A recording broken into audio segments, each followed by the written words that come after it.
Welcome to ATB TV. I'm Darren Dance here with Peter Morganti at the Ballarat Turf Club on this fabulous Friday afternoon.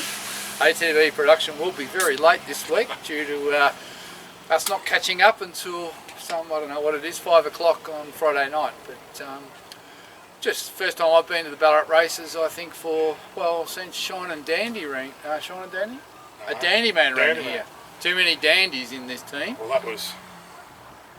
He won in December. A year ago. Yeah, well, yeah, it was last year. Yep. Anyway, here we are in... And that's the reason we're here today.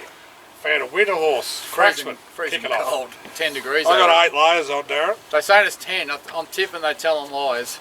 10 feels like 2.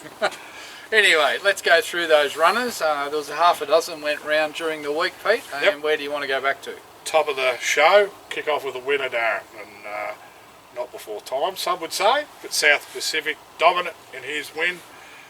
And look, to be fair, we said last week that he'd want to be winning and winning well, and he did. No, it was good. Wet track, Barrett 2, good ride, 2600, all mat, bit of pace, almost like we had a pacemaker in there. The only concern I had during the race was he got in the front about 500 out, but he steamrolled him. It was a great run. I'd love to know what Jamie Carr's strike rate is for ATB. It'd be pretty good, I reckon, because she's been on Serious Suspect, she's been on Hasseltoff, and she's been on South Pacific. I don't know if she's had many other rides for us. Yeah, I was at Pakenham one day. There's the only other one that was unplaced, but one from 2 Serious Suspect, a win, and probably 3 seconds with Hasseltoff, and obviously South Pacific. Yeah, she'd have a good strike rate. Tandy.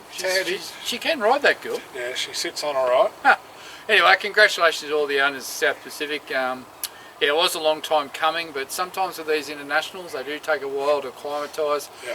Has taken him a long time to work him out. He's a tricky horse. He's not straightforward, as you know. You've probably heard David used to say on racing.com more than once. These Galileos can be a little bit tricky, which is why a lot of people don't like racing them. And look, he put him to the sword and he won like a good horse. Interestingly enough, during the week I was just doing some research on some other matters, and I came across a report on that race, and apparently the sectionals and the speed map and this above benchmark rating that they talk about, sometimes different analysts had him down as being one to follow, saying that was easily his best run in Australia. It rated way above benchmark, and it rated very similar to a horse that Karen Maher produced last winter that ran all the way through the Melbourne Cup, called Persan. Yeah. So I think that win was pretty good. Jamie Carr rode him an absolute treat. Love to have her on every horse, as would probably every owner in Australia. But you know, she'll pick and choose what she wants. But the good thing about that was, now that she's had to sit on the horse and he's won like that, if she loves that horse, she'll get on him again. Yeah. And that's a big plus to us. I'd also like to say a big congratulations to many of those owners who that was their first Flemington winner. And I think the holy grail in racing in Victoria is to win a race at headquarters. Yeah. And a lot of owners were able to achieve that for the first time. It's just a shame we couldn't be there. We're probably just a week early, Pete. But, no, well done to everybody, and it was very satisfying. That said, Darren, his next target is the Flemington Cup, and today or this morning, crowds are back at Caulfield of 5,000, numbers of 5,000 plus. If we can just stay COVID free, it'd be nice to go and watch him at Flemington. Well, we're on the roller coaster. We're on the roller coaster. We can go to the races for 3 or 4 weeks, then we're away for a month, and then we're back. So well, it's New South Wales' turn to at the moment it's New South. Unfortunately, still a couple of cases floating around, so it's very much wait and see. But let's hope we can get to Flemington in 3 weeks and watch him go around on a nice wet track over 2 miles. We nearly had a double, Darren, and we should have had a double. Capriccio, she was game as Ned Kelly. She probably only seen daylight the last 80 metres, push through. You could see 40 yards after the post she's in front, but ticked off a little bit of black type, which is good, and at about $25 she gave everyone a run for her money. Yeah, look, she was very unlucky. Unfortunately in that race they all came to the outside and there wasn't a lot of room, and they were very bunched. Normally they fan across the track, but they all came to that same area, and you know, she's back and she's got to wind up. and she just couldn't get clear running until, as you say, the last 80 metres. And probably with 50 to go, she's probably made up 2 or 3 lengths just in that last bit. And like you say, 5 bounds past the post in front. Black type placed, tremendous for the owners, and she's going really, really well. Now she's gone to the paddock, and she'll be back towards the end of the spring, and maybe into the summer or even into next autumn. So she's just going to keep getting better the older she gets and the stronger she gets. And she won a race and she got 3rd in the black type, so we couldn't ask for much more of that preparation. And Daniel Bowman's done a really good job. The win wasn't just a mediocre $40,000 race either, so ticked plenty of boxes. Probably picked up 300,000 in prep. And secured her value as a broodmare, basically. 100%. Crackerjack Prince, Shine and Dandy on the Sunday kicked off another Dandino, debutant, had no luck, 3 and 4 wide the trip, but as we probably seen, and as Danny O'Brien explained, a lot of horses having a run like that would just flop out the back, and you get beaten 15 lengths. He got beaten 6.5 because he continued to run through the line, and stepping him out and trip next start, he's not going to be far away. No, and we knew going into the race it was pretty much he was in need of the run. We drew 14 or something. And we drew 14, so we knew that he was going to struggle to run top 6. But no, all credit. The horse was wide the whole way. He stuck to his guns. He stuck on, and it just seems to be a bit of a trait of the breed. They're just all looking for ground, and they're tough, and they just keep getting to the line. And he travelled beautifully, and I think that was a sign of what you're going to see in the future. And Danny was very upbeat post-race, so that gives us a lot of confidence when a trainer like Danny O'Brien's ilk says, I really like the horse, and you know, he's going to be a top 3 chance next time out. Yep. Wednesday we had Crackerjack Prince. Now, you know, we're probably all a little bit flat after the race, but I think when you sort of sum it up, it was a maiden win at Bendigo to a solid city race, probably a bit above sort of, you know, normal benchmark 70 type, and the way the race was run, and I'm certain he's a big track horse, not that Cranbourne type, and he was just on and off the bridle. He pushed through to a nice spot on the home turn, but he was just fair to the line. He's only beaten 5.5, 6 lengths. Just a flat run. It was almost, you know, second up after a long break. Probably played a factor, and it was 5 weeks between runs. Yeah, I think so. I think he missed Swan Hill because he spiked the temperature. We had to wait. Ended up in 5 weeks between runs, as you say. Tight track. Got back. Got out of play really, and then ended up in traffic and just whacked away. Face value, very disappointing. What do I think? I think I probably agree with Archie, just the time between runs, the setback. Just put a line through it, don't lose faith in him on that. If all that's true, he'll bounce back next time. If he doesn't bounce back next time, then I'd be concerned. But look, what we've seen, his first 3 runs have been good. That was his worst run, but I think he had genuine excuses. But having said that, I'd want to see him bounce back next time. I think he's putting winkers on, and he'd want to be showing me the real Crackerjack Prince.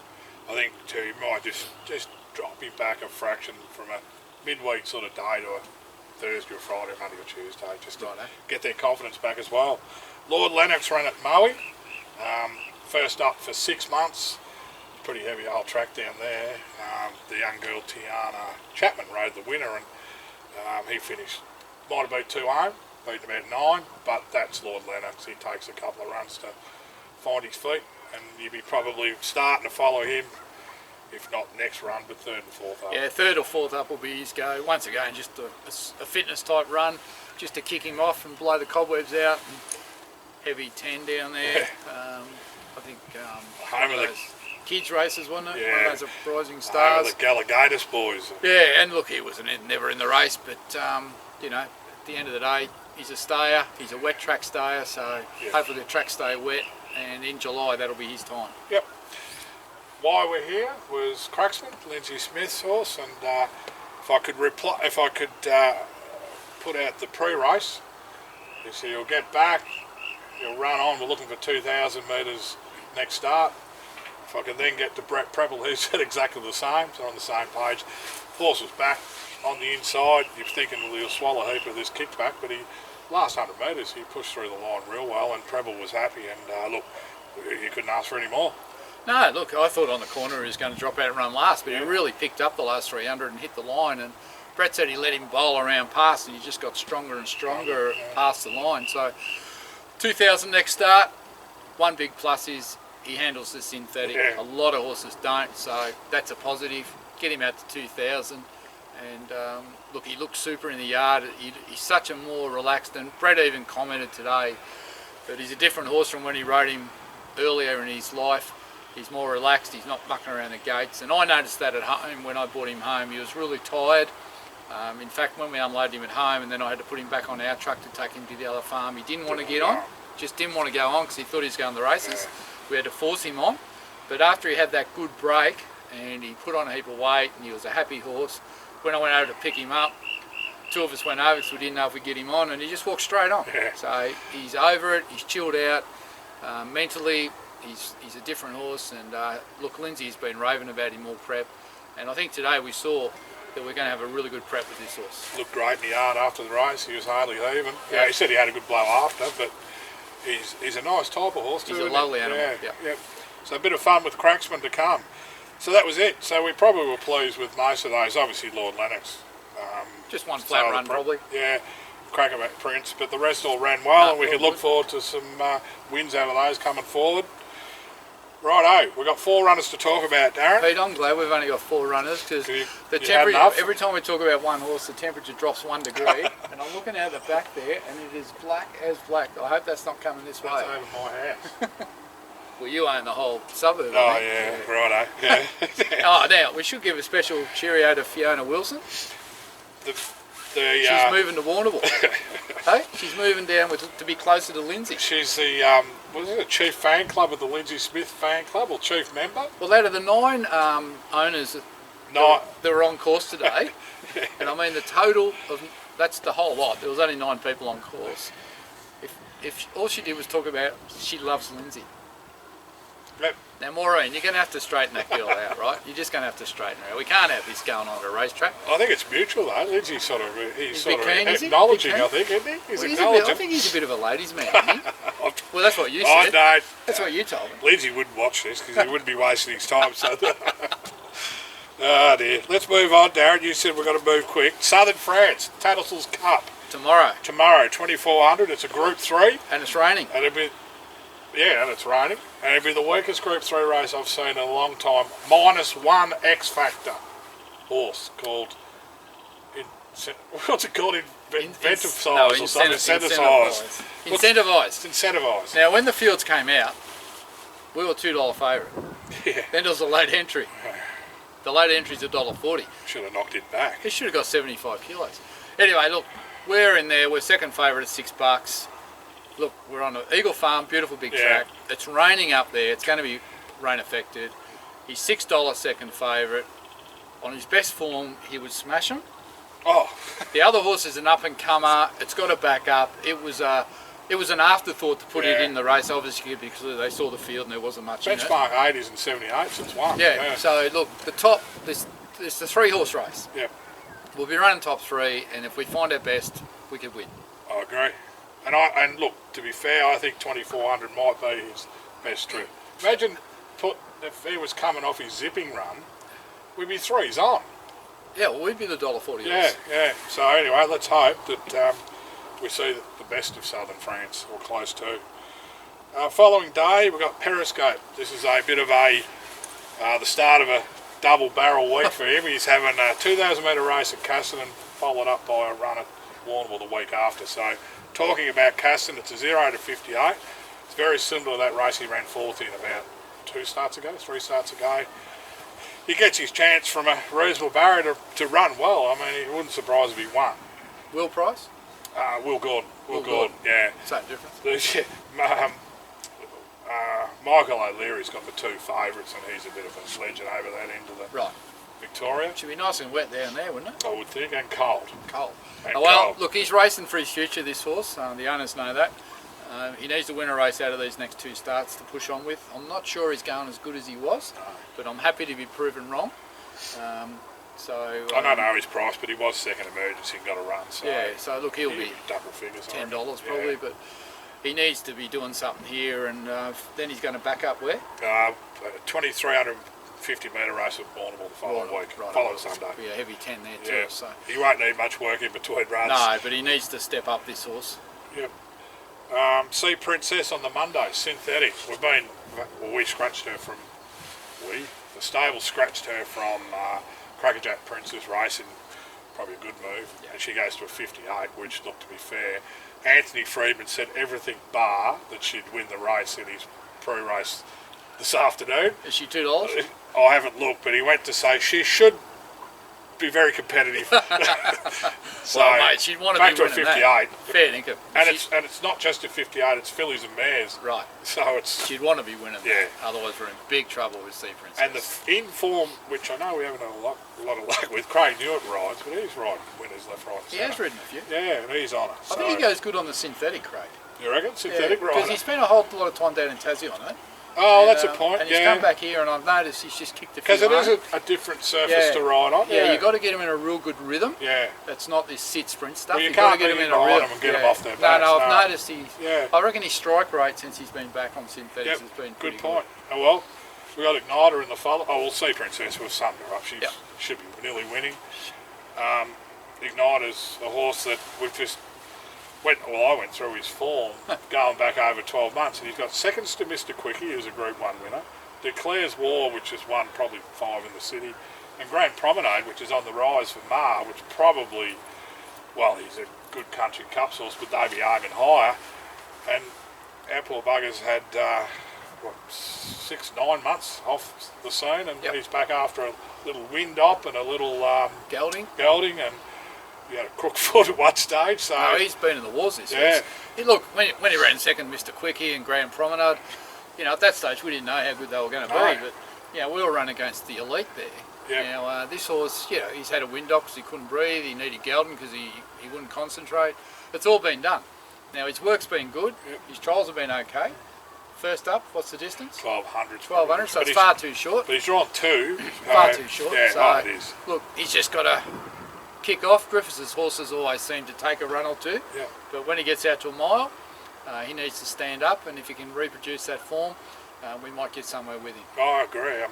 And I don't think he's that good on the wet, this horse. So probably June, July, running through building his distances, and then hopefully get to August and the tracks dry out, and he can go whooshka. Certainly have to sort of pinpoint our races with him, but look, I remember there he ran about 4 seconds in a row. I think 2 to Grand Promenade, but they were really strong Saturday class races at the time. It all been at 70 or 78 level, but as you said, those horses are now gone on, and we've been in the paddock recovering. So, as and he's only just rising 6, and a horse that's probably had 15 to 20 starts. No, look, if everything comes together and it's worked, he's got some hope going forward.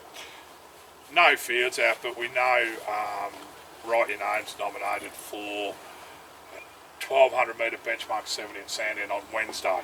So we'll get fields Monday. I think Lindsay's keen to go, and Lindsay's well aware that the horse performs well early in his prep. I'd say this horse will be wound up to run well. Well, he seems to be pretty to happy. be competitive. Yeah, I think he's happy with him, isn't he? Actually, I should ring and ask Roger. He'll know. He works very closely with Lindsay down there at Warrnambool. Racing better, really? He's pretty close. He's across it. So, look, we need to...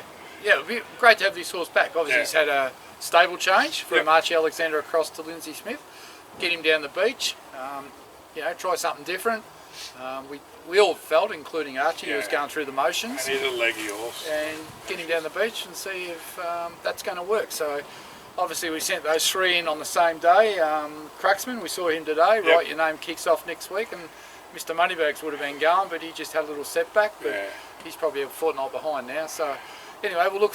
Write Your Name. He should be running pretty well first up. He does go good fresh. So fingers crossed. What's his wet track form like? Okay in the slow, but I don't reckon. Oh no, we might have struck a real bad one there last prep, and he was no good. But he was at the end of his prep too. Be interesting to see what Sandown's like by Wednesday. No rain Monday, Tuesday, so time will tell. They do improve quickly, those tracks, if they can get 48 hours of clear air. But he did run second first up over 1300 in the China Bowl on a thing of Busset and Young, so he can go first up. I wish I could pan this camera around to our left and see Kathleen Brown here from Queensland, thinking that she's in Ballarat and her life is over. She's got the beanie on, Fair to she's got the Bertie. jacket on, and she's shivering, and she's sooking up big time, Pete. She's going to jump in the middle here. This is Kathleen Brown, who looks after all our Queensland horses. All of a sudden, All of them. All of them. The whole team. all of a sudden, I feel about 10 degrees warmer looking at poor Kathleen. You're white, How's Cold. Ballarat? My fingers are going to break. and she's hanging on to it. What is Yeah. it? Double strength Canadian club. Righto. Well, it's good to have you down here for a week, Kathleen. Just seeing how the real world works. Well, you have to come to Victoria to see. To appreciate a real winter. Queensland. Yeah, to appreciate Queensland. You're that's feeding for out the sure. monitor? Yeah. She's on Waiting for Saturdays. a no. Waiting for a no. Well, No, we'll be out you there. two are on this weekend. Oh, Liz and I have the weekend too. Well, until next week. I'll tell you how many to throw out, how many bales of. I thought you were going to throw out a few horses. Hey? Yeah, We need to there's a throw a couple few of them. too. Eh? Well, next weekend we're off to the Melbourne Weanling sale, and we're going to sell 3 weanlings and 3 mares. So there'll be 6 less to feed. And on the topic of weanlings, thanks to the 60 or 70 people that have all dived into a share in the 3 Dandinos. Yes, the 3 Dandinos are sold out. Sold in 11 days. 11 days. So I'm going to go to the Weanling sale and buy 10 more and see how Pete goes. You will be moving down to help sell. Maybe. No, I won't be buying any of the sales if I can help it. But Anyway, it's good to get Pete, on I'm board. cold. I need to go and put the heater on the car. Amazing. All right, let's And go. I'd like to give a cheer out to Colin Sandy. Live in Geelong, own Cracksman. Reckon it was too cold to come to Ballarat. You know why? Because it's sucker because Geelong got flogged last night. Oh. Good That's game a for scathing Brisbane. one. Brisbane did well. I might need those tickets down there one day. I'll take all that back. Cole will get you. All right, have a great weekend, everyone, and good luck to everyone in Southern France. He deserves to win a race now.